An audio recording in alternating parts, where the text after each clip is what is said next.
तो वो जो मरते समय की अनुभूति होती है वो प्रतिपल बनी रहे, तो मुझे ऐसा लगता है कि साधक का यात्रा जो वास्तविक होनी चाहिए वो उन्हीं साधकों की हो सकती है जो वास्तविक रूप से जो मृत्यु के समय का जो भाव रहता है वो अगर उस साधक का अगर बना हुआ है प्रतिपल, तो मुझे ऐसा लगता है कि वो साधक एक्चुअली में साधक है। बाकी तो क्या है, ये तो सब फालतू के लोग हैं। मैंने ऐसे 20 साल बिता दिए पल पल जीवित रहते हुए, संसारिक चीज़ों को देखते हुए, आध्यात्मिक चीज़ों को देखते हुए, कि मुझे प्रतिपल ये पीड़ा जो आत्मा के स्तर पर रुदन करती थी, वो पीड़ा जब रुदन करती थी भीतर, तो प्रतिपल ये होता था कि मैं कल मर जाऊंगा, मैं कल मर जाऊंगा।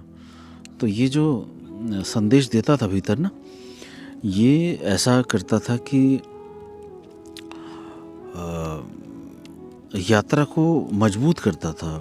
शायद इसी को, जैसे मैंने कहा कि शायद यही फायर है। जो बार बार प्रश्न आता है ना, फायर क्या है, फायर, मुझे लगता है यही फायर है एक्चुअली में, जिसकी मैं बात करता हूँ बार बार, और जो साधु संत करते हैं कि फायर क्या है जो आप फायर बोलते हैं, आग क्या है, वो प्यास क्या है। प्यास मुझे लगता है यही है कि जैसे मैंने आप लोगों से पूछा कि आप लोगों में से किसको 365 दिन ऐसा रहता है कि मैं अभी मर जाऊंगा, मैं कल मर जाऊंगा तो क्या होगा।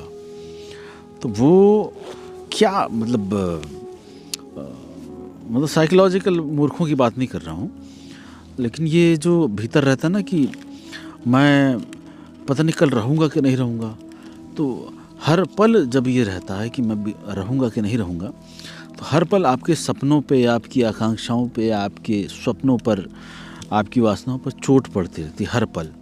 और आपको भीतर से ही उठता है, मतलब मेरे को सुनने के बाद नहीं, या किसी संत को सुनने के बाद नहीं, बार बार जब ये उठता है अंदर से, मतलब मैं तो वास्तविक बात कर रहा हूँ, मेरे को सुनने के बाद लोगों की काल्पनिक या वैचारिक भावना ये उठ सकती है कि हाँ हमें भी उठ रहा है, लेकिन मैं सत्य बात कर रहा हूँ कि मैंने ऐसे 20 साल पल पल बिता दिए कि उसमें ये रहा साधना काल में कि अंदर ये उठता था कि मैं अभी मर जाऊंगा तो क्या होगा, मैं कल मर जाऊंगा तो क्या होगा। ये प्रतिदिन का मेरा अंदर से उठने का था, और ये मेरे किसी भी साधक को उठता नहीं है, मैं जानता हूँ, क्योंकि उतनी प्यास नहीं ना, उतनी फायर नहीं, उतनी तड़प नहीं हुई है जन्मों की, उतना भटका नहीं है जन्मों में। वो सांसारिक उठापटक के बीच में घूम रहा है। तो अगर प्रतिपल उसको भीतर से ये नहीं उठ रहा है, अंदर से अगर उसकी कंठ नहीं सूख रहा है, कंठ भी सूखे उसी का जिसको पानी उपलब्ध ना हो, तो पानी उपलब्ध है तो कंठ सूखने का भी कहाँ किसी को पता चलता है कि कंठ सूख रहा है। वो तो तब हुआ करता था जब पानी नहीं होता था, कुएं होते थे और मीलों चल के पानी पीने के लिए तड़पना पड़ता था, तालाब से पानी पीना पड़ता था, नदी से पानी पीना पड़ता था, तब कंठ कैसे सूखता है तो पता चलता था। तो उसकी उत्कंठा उस समय परिभाषित होती थी। लेकिन अभी ये परिभाषा तो बिल्कुल बेमाने है, बिल्कुल झूठी है, असत्य है कि उतनी उत्कंठा हो जाए। ये शब्द ही मूर्खों वाला हो गया इस समय कि उतनी उत्कंठा हो। ये सब फेल हैं शब्द, क्योंकि प्यास तो को मतलब ही नहीं है कोल्ड ड्रिंक पी लो, पानी P low, juice P low, कहाँ प्यास में उत्कंठा है। तो कैसे पता चलेगा कि आत्मा की उत्कंठा है। तो कैसे समझाया जाए किसी को कि प्रतिपल जीवित रहते हुए मरने का भाव कैसा होता है, कैसे आदमी बेचैन रहता है, तड़पता रहता है, कि रोता रहता है कि मैं कैसे मिलूं, कैसे जानूं। कोई होता होगा, बहुत सारे, पढ़ाई लिखाई भी इतनी ज़्यादा वो हो गई है, कैसे पता चलेगा कि मेरे भीतर वो प्यास है। सब वैचारिक हो गया है, और थोड़ा सा विचार उठता है, थोड़ा सा भाव उठता है, थोड़ा सा प्यास उठती है तो किताबें और वो सब चीज़ें उसको भ्रमित कर देती हैं और इधर उधर चली जाती चीज़ें, कहाँ प्यास बचती है।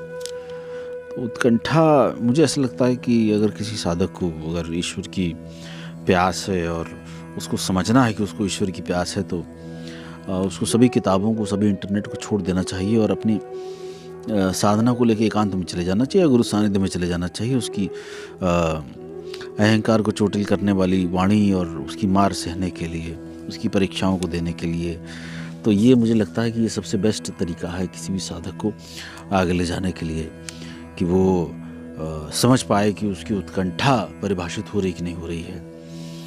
तो ये हम लोग अगर बात करें कि अगर किसी साधक की वास्तविक प्यास है कि नहीं है, या वैचारिक या भावनात्मक है, कि भावना से उठ गई कि घर में पीड़ित है, सांसारिक रूप से, चाहे फाइनेंशियल हो, चाहे पारिवारिक सामाजिक हो, और उस प्रकार से अगर वो दुत्कारा गया हो, समाज से पीड़ित हो, किसी लायक ना हो, तो वहाँ से धक्का देके आध्यात्म की तरफ, ईश्वर की तरफ गया हो, तो उसको 3rd ग्रेड का हम मानते हैं साधक। लेकिन वास्तविक साधक जो होगा, उसकी बाल्यकाल से ही पीड़ा रहेगी कि मैं जानूं, मैं समझूं, मैं इस संसार के लिए नहीं हूं, और सिर्फ उसकी एक लाइन रहे, उसकी एक धार रहे, उसका एक सूत्र रहे कि बस गुरु ने जो कहा, जो इष्ट ने समझाया, जो किताबों ने समझाया, संतों ने समझाया, और जो मेरे भीतर की आत्मा मुझे जो धकेल रही है, मैं उसी तरफ बहता चला जाऊं, संसार के जो फालतू के प्रपंच है उसमें ना बहूं, सो कॉल्ड सांसारिक जिम्मेदारियां उसको ना भटकाएं। तो वो मुझे लगता है कि वो वास्तविक रूप से सांसारिक होते हुए वास्तविक रूप से आध्यात्मिक कहलाएगा, और उसकी प्यास कहलाएगी कि हाँ वो प्यासा है। तो सबसे इसमें जो अभी सूत्र निकल के आया है कि अगर वो व्यक्ति के प्रतिपल भीतर ये अगर उत्कंठा फेल है, मतलब आप लोगों के सामने अगर मैं आप लोगों को 10 दिन पानी पीने के लिए ना दूं, तो वो उत्कंठा समझ में आएगी। उसका प्रयोग करके आप देख सकते हैं, हो सकता है शारीरिक रूप से आपको कोई बीमारी हो जाए, लेकिन वो उत्कंठा समझ में आएगी। कंठ प्यास से कैसे पीड़ित होता है वो आपको समझ में आएगा। अगर 10 दिन प्यास से आप तड़पते रहें तो समझ में आएगा कि ईश्वर के लिए आत्मा कैसे तड़पती होगी। उससे आप लोग समझ पाएंगे कि ये यही होता होगा। तो हो सकता है उस समय आपको ऐसा लगे। और ये जो योग में अगर ये बताया गया है कि भाई यम, नियम, आसन, प्राणायाम, प्रत्याहार, धारणा, समाधि और ये सब बताया गया है, इसलिए बताया गया क्योंकि आप उस मोड में आ जाएं कि आपको ईश्वर की उत्कंठा हो जाए। आपके पास पैसे ना हो, भिक्षाटन कर रहे हो, ब्रह्मचर्य कर रहे हो, आपके पास पैसा ना हो, आपके पास कुछ भी ना हो, संसार से दुत्कारे हुए हों, भिक्षाटन करके खा रहे हों, और कुछ भी ना हो आपके पास, संसार दुत्कार रहा हो, तो मुझे लगता है कि वो मोड होना बहुत ज़रूरी है किसी के लिए भी, अगर जो एक्चुअली में ईश्वर की प्राप्ति करना। जब बुद्धिवादी लोगों के लिए ईश्वर है ही नहीं बिल्कुल भी। वो मशीन से, वो क्लेवरेंस से, वो आज्ञा चक्र से, वो 3rd ग्रेड, मतलब 3rd ग्रेड में 4th ग्रेड, 5th ग्रेड, एकदम निचले स्तर के लोग हैं। उनको साधक भी कहना बड़ा अपमानजनक बात होगी मेरे जीवा के लिए कि अगर मैं उनको साधक कहूँ। जो ईश्वरीय मार्ग पर नहीं है और जो सांसारिक तथाकथित जिम्मेदारियों को लेकर चल रहा है, वो अगर ईश्वर को लेकर चल रहा है, तो मुझे लगता नहीं कि वो ईश्वर को प्राप्त कर पाएगा। उसकी सिर्फ समय बिताने की एक विधि है कि समय कैसे बिताया जाए, क्योंकि जिसको वास्तविक प्यास होगी वो थोड़ा सांसारिक जिम्मेदारी की तरफ भागेगा। ये रियलिटी है। वो हमारे पास बहुत सारे उदाहरण हैं, मेरा स्वयं का उदाहरण है, गौतम बुद्धा का उदाहरण है, बहुत सारे उदाहरण हैं। तो जिसको वास्तविक प्यास होगी वो रुकता नहीं है, वो कभी नहीं रुकता है, चाहे कोई भी किसी प्रकार की जिम्मेदारी हो, क्योंकि जिम्मेदारी कभी ख़त्म नहीं होती। उस साधक को ज्ञान होता है, और वो ज्ञान इस जन्म में किसी गुरु के वचन सुन के नहीं आता है, वो जन्मों की यात्राओं से आता है। तो आप लोग समझ सकते हैं कि आप लोगों की हो सकता है जन्मों की यात्रा इस प्रकार की प्रगाढ़ ना रही हो, जिसकी वजह से आपकी आत्मा पे वो संदेश ना पहुंचा हो कि मेरी यात्रा सिर्फ ईश्वर की है। ये संसार तो हमेशा भटकाता है, हमेशा भटकाएगा, और आज भी भटका रहा है। चाहे मैं कितना प्रवचन कर दूं, कितना आप लोगों को समझा दूं, आप लोगों को समझ में कभी नहीं आएगी। ये कभी नहीं समझ में आएगी जब तक आप लोगों की खुद की यात्रा नहीं होगी, खुद की तपस्या नहीं होगी, खुद को टूटा महसूस नहीं किया होगा, बेचारा महसूस नहीं होगा, खुद मरा हुआ महसूस नहीं किया होगा।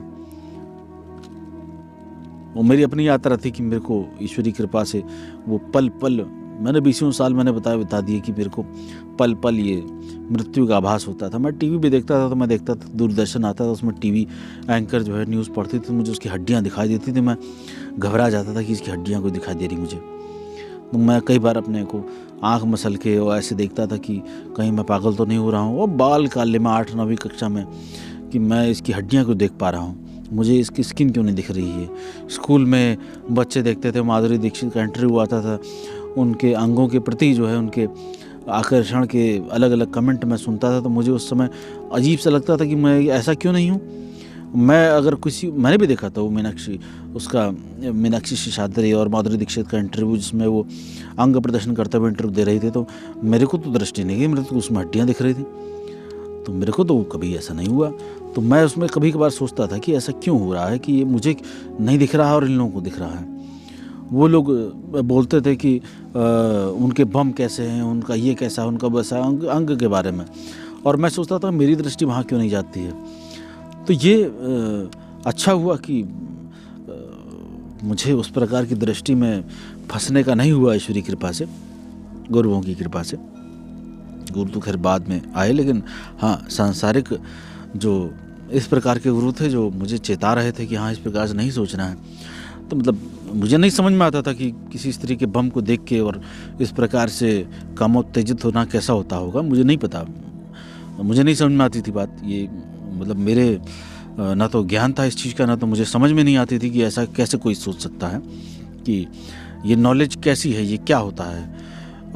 मेरे लिए वो भाषा नहीं थी, तो मैं कभी समझ नहीं पाया, और उस चीज़ को मैंने कभी बहुत फोकस होकर उस पर रिसर्च भी नहीं करा, क्योंकि मेरा आकर्षण का केंद्र बौद्धिक लेवल पर नहीं, आत्मीय लेवल पर कहीं और था। और सांसारिक रहते हुए भी मैं जब उन सब चीज़ों से होकर गुजरता था, तो मैं केंद्र में हमेशा ही ईश्वर रखता था। और क्योंकि जब प्रश्न उठा है या बात उठी है या मेरा चाहे वक्तव्य उठा हो कि प्रतिपल आप लोग क्यों नहीं मर पा रहे हैं, तो प्रतिपल क्यों नहीं मर पा रहे हैं, इस पर हर साधक को देखना चाहिए कि जब मरना है तो उसी चीज़ को हम क्यों नहीं प्रतिपल देख पा रहे हैं। मैं अगर कुछ कह भी रहा हूँ तो उसमें भी आदमी को, साधक को प्रतिपल क्यों नहीं आ पा रहा है कि ये क्या है, मरण धर्मा है, इसमें तो हर चीज़ मरने वाली है और मर रही है, प्रतिपल मर रही है। साधना कर रहे नहीं कर रहे हैं, वैचारिक रूप से भी अगर सुनते हुए अगर ये सोचने लग जाएं कि ये क्या है, मतलब हर चीज़ तो मर ही रही है, और 24 घंटे अगर हम ये सोचने लग जाएं कि भाई अगर मर रही है तो फिर क्या है, ये जो उठ रहा है, ये सब बातें उठ रही हैं, तो इससे मुझे लगता है कि प्यास उठेगी। और वो अग्नि और वो जिसको कहते हैं कि जलाने वाली आग, जिसमें तुमको जला के भस्म कर दिया जाए और जो शुद्ध चेतन बचे वो बचेगा और यात्रा को सबल करेगा। तो उसको मुझे तो बहुत पीड़ा होती थी। मैं वास्तविक रूप से बता रहा हूँ कि मैं तो प्रतिपल रोता था। मेरे को तो कोई चोट लगती थी, कोई बुरा करता था, मैं तो किसी को तो कमरा बंद करके मैं रोता था, और ये अपने आप से रुदन में अंदर ही अंदर ध्वनि उठती थी, वैचारिक रूप से नहीं, अंदर ही अंदर ध्वनि उठती थी कि ये क्या हो गया। और ये बहुत प्रसन्नता वाली बात है कि आप लोगों के पास ऐसा गुरु है जिसकी बाल्यकाल से ऐसी यात्रा रही है, जो स्वयं की इंक्वायरी से आगे आया है।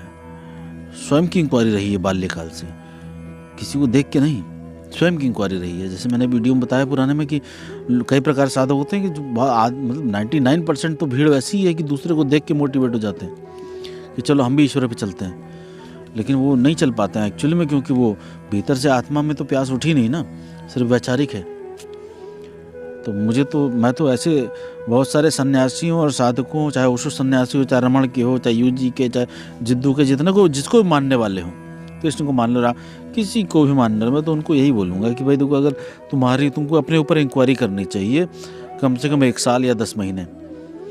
1 साल अपने ऊपर इंक्वायरी कर, पूरा सब कुछ छोड़ दो, एक बार अपने ऊपर इंक्वायरी करके देखो कि तुम कृष्ण को अगर पूज रहे हो, नाच रहे हो वृंदावन जाके या उज्जैन जाके, कुछ भी कर रहे हो, डमरू बजा रहे हो, कुछ भी कर रहे हो, एक बार अपने ऊपर इंक्वायरी करके देख लो कि तुम एक्चुअली में वास्तविक रूप से तुम क्या यही चाहते थे, क्या यही होना था, यही चाहिए तुमको।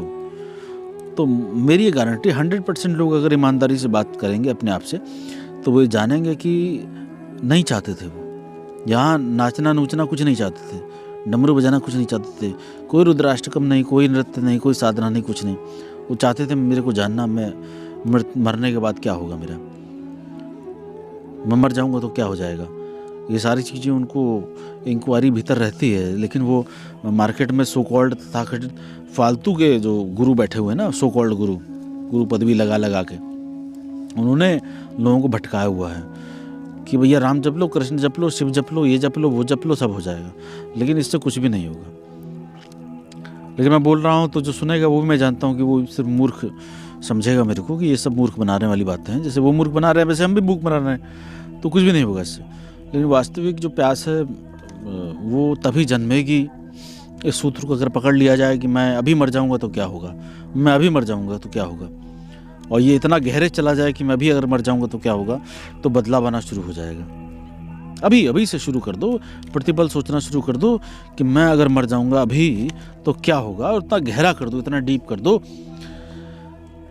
कि तुम्हें खाना भूल जाए, तुम्हें पानी भूल जाए, तुम्हें सांस भूल जाए, बस ये याद रहे कि मैं अभी मर जाऊंगा तो क्या होगा। इतना डीप चला जाए। लेकिन इससे घबराहट बहुत ज़्यादा पैदा होती है और 100% साधक वापस कदम खींच लेते हैं। 100% साधक। मैं उन साधकों को 1% भी कैटेगरी में नहीं डाल सकता हूँ, क्योंकि वो 1% भी नहीं है। और सुनने के बाद भी लोगों को थोड़ा सा बुद्धि समझ में आती है, लेकिन फिर वो वैसे ही हो जाते हैं कि अरे चलो थोड़ा सा लोन बचाए, थोड़ा सा कर्जा बचाए, थोड़ा सा बच्चा बचाए, थोड़ा सा बीवी बची, पति बचाए, पिता बचाए, ये सब बचा रह जाता है। ये हमेशा बचा रहेगा, हमेशा बचा रह जाएगा, और इसका कुछ भी इलाज नहीं है।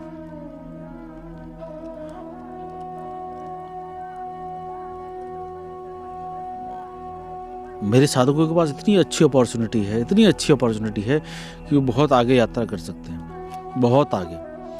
मैं वो फालतू तंत्र मंत्र सिद्धि साधना वाले मूर्ख चूतिया टाइप लोगों के साधकों के बारे में बात नहीं कर रहा हूँ। मैं उन साधकों की बात कर रहा हूँ जो एक्चुअली में ईश्वर की तरफ बढ़ना चाहते हैं। सिद्धि साधक वाले तो थर्ड ग्रेड, 5th ग्रेड के चूतिया टाइप साधक हैं। दुनिया का भला करना, साधक का, गुरु का भला करना, साधना करना, ये करना, शक्ति करना, ये सब एकदम 3rd ग्रेड के लोग हैं। इनको तो साधक भी बोलना नहीं चाहिए। गुरु तो क्या, साधक भी छोड़ दो। चाहे जितने लोगों का भला करते हैं, कुछ भी नहीं हो सकता है। साला खुद का जब भला नहीं हुआ, दूसरों क्या भला कर देंगे, क्या बता देंगे। हार कहाँ चोरी हो गया, मूली कहाँ चोरी हो गई, पेटीकोट कहाँ चोरी हो गया, यही तो बताएंगे।